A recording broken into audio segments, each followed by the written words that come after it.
Love and marriage. Once upon a time, a curious young student approached his wise teacher with a question that had been troubling him.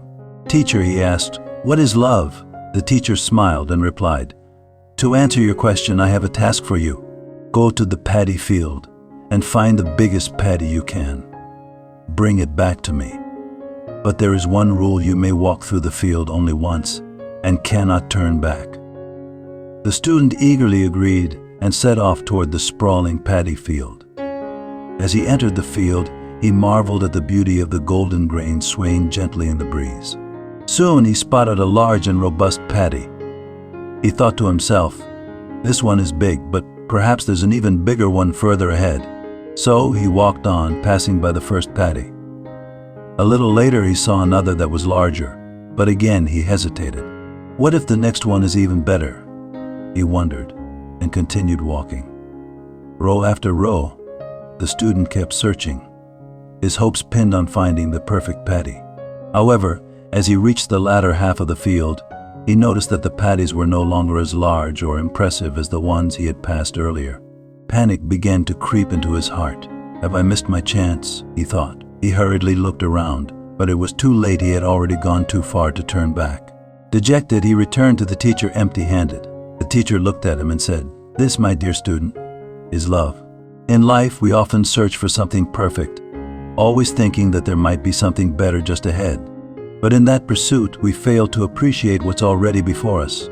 And when we realize what we've missed, it's often too late. The student listened intently, the lesson sinking deep into his heart. After a moment he asked, "Then, teacher, what is marriage?" The teacher smiled knowingly. "To answer that, I have another task for you. This time, go to the cornfield and find the biggest corn you can.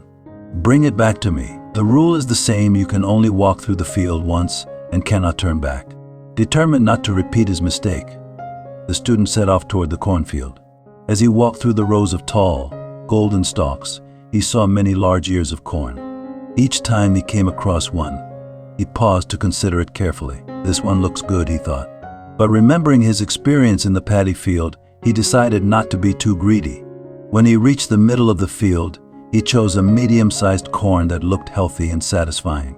Content with his choice, he returned to the teacher. The teacher looked at the corn and nodded approvingly. "This, my student, is marriage. You learn from your past mistakes and realize that perfection is an illusion. Instead of endlessly seeking more, you choose something good and commit to it. You have faith that this is the best for you and nurture it with care and love." The student bowed his head in understanding. He now saw that love is about appreciating what you have when you have it, and marriage is about embracing what's good, committing to it, and making it grow. Life is not about endlessly chasing perfection or waiting for the perfect moment. It's about recognizing the beauty and value of what is in front of you and cherishing it. Whether it's love or marriage, life is built on choices, faith, and commitment. Happiness doesn't come from constantly seeking more, but from nurturing what you have and finding contentment in it. In the end, it's not about the size of the paddy or the corn, it's about the heart that chooses them and the care that helps them thrive. Thank you for watching. Please like, share, and subscribe. Recognize the beauty and value of life.